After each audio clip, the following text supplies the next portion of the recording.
KIP kuliah dari tahun 2020 sampai dengan tahun 2024. Anggaran yang dialokasikan untuk program KIP kuliah ini semakin lama semakin besar. Dari tahun 2020 hanya 3,7 triliun rupiah untuk 552 ribu mahasiswa, meningkat menjadi 7,5 triliun, meningkat lagi tahun 2022 menjadi 9,9 triliun. Tahun lalu sudah meningkat 11,7 triliun dan tahun ini dialokasikan sebesar 13,9 triliun rupiah untuk total 985,5 ribu mahasiswa. Mereka diantaranya 200 ribu mahasiswa baru, kemudian juga yang sedang berjalan 700 ribu dan juga untuk melanjutkan. Yang tahun lalu kita berikan bantuan biaya pendidikan sebesar 85 ribu mahasiswa. Kalau kita lihat skemanya banyak sekali perubahan yang terjadi sehingga anggarannya juga yang kita alokasikan menjadi begitu tinggi.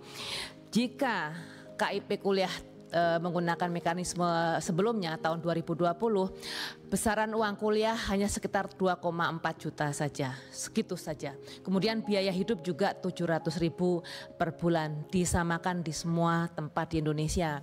Melalui kebijakan yang baru sejak mulai tahun 2021, dilakukan satuan biaya majemuk. Dilihat akreditasinya. Menurut program studi untuk A atau unggul kita bisa memberikan bantuan sampai 12 juta per semester, kemudian juga untuk yang B bisa 4 juta dan yang untuk prodi akreditasi C atau baik 2,4 juta.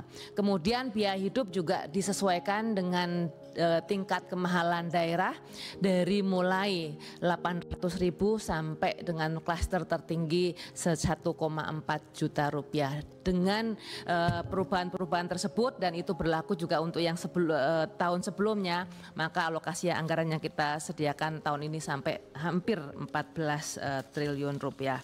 Kemudian siapa yang berhak menerima seperti yang Bapak Ibu sampaikan tadi, pemegang KIP Dikmen itu mendapatkan prioritas tertinggi. Artinya mereka yang sudah mendapatkan beasiswa waktu SMA, SMK, dan MA ketika masuk kuliah kita prioritaskan. Kemudian yang kedua yang sudah ada di dalam data DTKS dan juga data kemiskinan ekstrim juga kita gunakan. Kalau mereka sudah ada di dalam data tersebut, mereka mendapatkan prioritas tinggi. Prioritas berikutnya adalah anak-anak yang berasal dari panti asuhan yang memang mereka tidak punya keluarga. Dan yang terakhir prioritas kelima adalah pendapatan orang anak dari orang tua yang pendapatannya sekitar 4 juta atau tidak lebih dari 750 ribu per orang, per kepala atau per kapita.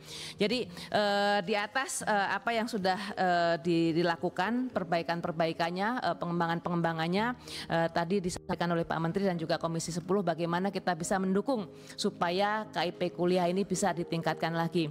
Bapak dan Ibu semuanya, dari 200 ribu mahasiswa baru penerima KIP kuliah yang penerima PIP ketika mereka ada di SMA, SMK maupun MA baru sekitar 18% saja. Jadi memang perlu kita dorong juga anak-anak yang tidak mampu ketika masih SMA untuk berani mendaftar. Karena memang tidak semua dari mereka berani mendaftar karena sudah takut untuk pembiayaan. Jadi dengan berbagai kegiatan yang kita lakukan termasuk sosialisasi, kemudian juga bekerja bersama dengan Dinas Pendidikan, mudah-mudahan anak-anak dari kelompok miskin ini bisa kemudian mendapatkan akses yang lebih baik untuk masuk ke jenjang pendidikan tinggi. Demikian Pak Menteri, kami kembalikan waktunya.